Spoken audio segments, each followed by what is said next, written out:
Grand Admiral Thrawn is the main antagonist of Timothy Zahn's book trilogy, a villain that has now been utterly stupefied by Disney Star Wars. Yes, in their quest to ruin everything that makes Star Wars good, Disney is now looking towards the expanded universe they threw away. But what's interesting about Disney's version of Thrawn is that a lot of Star Wars fans will swear on their mothers that this is a good portrayal of this character. And the reason why is because of a very special type of bad writing. One that involves Dave Filoni brainwashing people into thinking that what they're watching is much more intelligent than it really is. I know this because I was once brainwashed. Back when I was 14, we got our first look at Grand Admiral Thrawn in Star Wars Rebels, and I could immediately tell that this was something special. Cause unlike most Star Wars villains, he wasn't some magic space sorcerer or a laser samurai, he was just a blue man with a big brain. A megamind, if you will. I liked the character so much that I was pushed to read the Heir to the Empire trilogy, which are just phenomenal books. It really recontextualized to me what it meant to write an intelligent villain, how to write somebody that can be intimidating without being particularly violent or aggressive. A character that uses the cultures of others to understand how his enemies think is such a brilliant idea for a villain, and fits perfectly in the time after the destruction of the Empire where he has limited resources to pull off the most outrageous victories. So when I saw him in Rebels, I was excited to see him in action. I couldn't wait to see what kind of 4D chess moves and mind games he would play for our protagonists. So does Dave Filoni's Thrawn live up to the quality of the novels?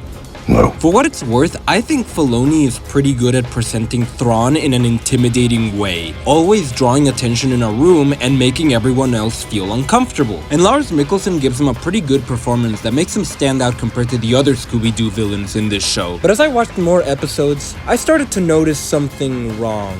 Why hasn't he won yet? Now I know you can't just have Thrawn clean house and wipe out Team Good Guy instantly, but you should at least show us him having some sort of victory. In the books, he is introduced in a skirmish where he has to defend his single Star Destroyer from the New Republic ships. It's not a very complicated scene, but it's so effective at establishing Thrawn as a major threat. But in this show, in his first fight, he loses because he lets the good guys go. Break off your attack and allow them to escape with their meager reward. And this isn't the only time. There are so many fights where Thrawn has the ability to erase the good guys, but then he just lets them go for absolutely no reason. Oh, but don't worry, this is all going according to Thrawn's plan. We don't need to actually make him smart or a threat, we just make him do whatever. That way we can make the good guys win, and when he loses, he can just claim that it was all going according to plan. Never mind the losses that he's racked up, he's just saving up his resources. See, the problem with this is that by the end of the show, he loses, so none of that really mattered anyways. I really hate how Dave Filoni tricks you into believing that Thrawn is a competent threat. He likes to put these scenes in where Thrawn is discussing his strategies to his commanders, but when you try to pick it apart piece by piece, you will realize that what he's saying is completely meaningless. I trust you have a solution. I will start my operations here and pull the rebels apart piece by piece. They'll be the architects of their own destruction. What? That's not a plan. Villains in Star Wars are usually very simple. All you gotta do is hate somebody a lot, and it'll work out. Hell, the main antagonist is a wizard whose motivations are never really explained, and his plans make no sense. But Thrawn is different. The whole point of the character is that he's super smart. So every decision that he makes has to make sense, and you have to show us why. The best scenes in the books are the moments where Thrawn explains his strategies, because it shows us the thoroughness that Thrawn goes through to win every battle that he can. Because believe it or not, you need to win battles to win wars. Purposely throwing away victories doesn't make you smart. Throughout all of Season 3, Thrawn is trying to locate the rebel base, and he will claim that every decision that he made was to further that goal. But while he does indeed get closer to finding the rebels every episode, I can't help but notice the mass quantity of ships that get destroyed in his path. It's really funny to hear him at the end of every episode and go, Yes, the rebels blew up half of my fleet, but I was able to narrow down my search of planets from from 100 to 96. I'm such a genius. Like, bro, you haven't killed a single character in this show. Even Agent Callus got close to doing it. The only times Thrawn ever captures anyone in this show is when they try to sneak into his base and he just happens to be there. In episode 5 of season 3, Hera is pretending to be a slave to infiltrate an Imperial base to get her thingy here, because this Imperial base actually used to be her house. But then Thrawn walks out of the walls and uses his intricate knowledge of Twi'lek art in order to determine that she is not a slave and is in fact Hera Syndulla. But the thing is, while he's giving his long-winded explanation, right behind him is a painting of Hera and her family. Does he not see this? Is he stupid? Wait, you knew that painting was there? Then why did you give us that explanation? And also he figures out that Ezra is this stormtrooper, because I guess being smart just means you know stuff. Also, why didn't you just kill Ezra here? We are in range, sir. Hold your fire. They've earned their victory today. Oh my god, stop talking. Dave Filoni really wants Thrawn to be this guy who comes up with really out-of-pocket solutions to problems. But when you look at all of his big brain moves, it's actually the most basic ideas that you can ever think of. Because in reality, it's not that Thrawn is really smart in these scenes, but rather that everyone else is just really stupid. Like this scene where Agent Callus goes to Thrawn's map and changes the position of the planet with the rebel base. Now, why does he think that this will be a good idea? All Thrawn has to do is compare his map to literally any other map that exists. And that's exactly what he does. Because Callus is too stupid to realize that he's being monitored, Thrawn traces the signal he sends to the rebels and finds its location. Except that's not what he does. Instead, he blocks the signal and goes to confront Callus alone, face to face. You're not very bright, are you? So they have this little scuffle, and once Callus beats him and he sends the signal, then he reveals that his plan was to trace the signal.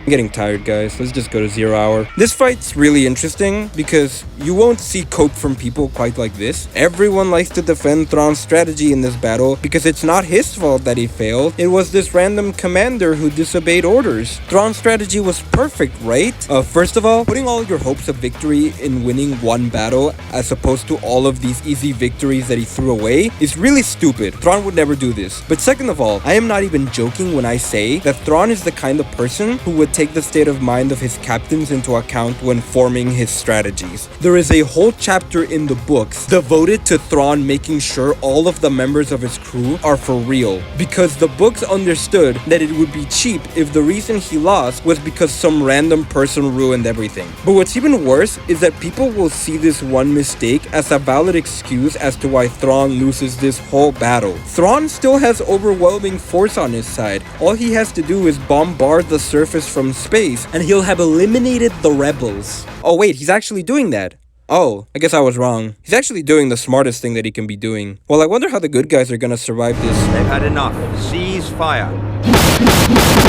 I can't even begin to imagine how much work Timothy Zahn put into writing the thought process behind every decision Grand Admiral Thrawn makes in the books. So to see Dave Filoni come in and turn him into this just shows to me that he does not have the skill to write this character. I should never see Thrawn running in the front lines of a battle or getting bodied by space whales, and I should never hear it suggested that the reason he loses is because of hubris, because that is the laziest way to defeat a quote-unquote intelligent villain. Fighting over glory.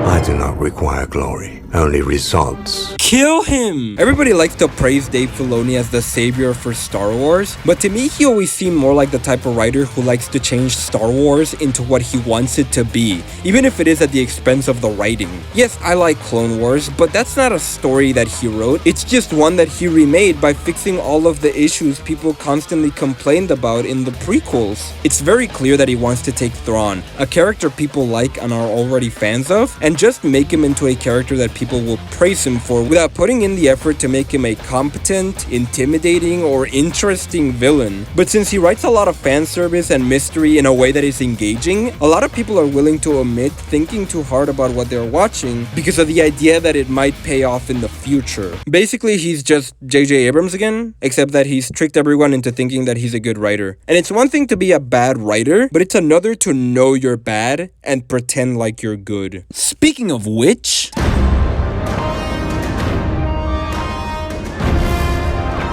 so In this show, we get to see the animated characters transition into live action, which means that we finally get to see live action Thrawn, something everyone's been waiting for, and we see that he looks like this. Dude, what the f***? Why are you f***ing here, man? You're so old. Now, I understood that his design was very simplified in Rebels because of the low-budget animation, but why would you want to translate that design one-to-one in live action? But also, why does his face look completely different? He just looks like a guy. When reading the books, I always like to look up some of the art in order to compare how people saw some of these characters to what I thought. And I thought that it was interesting that while people came up with different designs for Thrawn, they all managed to convey a sense of menace. Now, I don't want to spoil the books too much for anyone, but you should probably know that Thrawn actually has a personality outside of just calm. He's pretty playful when it comes to his captains and is not above doing a little bit of trolling every once in a while. Like, I wouldn't call him caring, but he definitely enjoys the company of characters like Captain Paleon. You can tell that he really loves tearing up the rebellion and that he admires seeing the intellect in their strategies. Despite his cold demeanor, he is a character with emotions that suggest a deeper and more interesting persona. He's not just a Chissian calculator, he's a person with complex goals and desires, none of which appear in this show. And I don't want to just sound like I'm criticizing the differences between Dave Filoni and the books, but I should remind you that Dave Filoni did not create this character, and is in fact making a movie called Heir to the Empire. So I think he has some responsibility to at least understand what made Thrawn work in the books. Because if he had, then maybe this show wouldn't have turned out too bad. He could have written a plot that laid the foundation for the next movie. Because the problem with Thrawn in this show is that he doesn't really have anything to do. All he really needs to do is leave. But Filoni really wants to show off his action figures, so now we gotta make it so that he wants to kill Ezra. I mean, he could just leave everyone behind, but whatever. You know what? That's fine, because Thrawn has literally everything he needs to blow up the main characters 20 times over. He has TIE fighters, he has troops, he has force wielders, witches, a star destroyer, literally technology made to conquer a planet. And he already has Sabine trapped, so this should be lemon squeezy, right? So what's the first thing he tries to do? He lets Sabine go fully armed and stalk to reunite with Ezra. Oh, but don't worry, bro, he sent Balin and Shin after her to kill them both, so it's fine. Doesn't that mean that now he has to wait for them to return so he doesn't leave them behind? Yeah, well, it doesn't matter to him, does it? It's a win-win anyways. It's all part of a plan. Don't think about it too hard. Well, if he really doesn't care about any of this, then just leave already. What are you waiting for? Why does he send his units one piece at a time as opposed to all at once? Like, first he sends Team Rocket to fight Sabine once, before they decide they don't want to be in this show anymore. Then he sends a squad of troopers that die instantly. Then he sends 2 TIE fighters, and he specifies two TIE fighters to let you know that he's doing this on purpose. Those TIE fighters fail at their job, and Thrawn says, okay, that's good. At least the good guys can't get here in time anymore. All according to plan.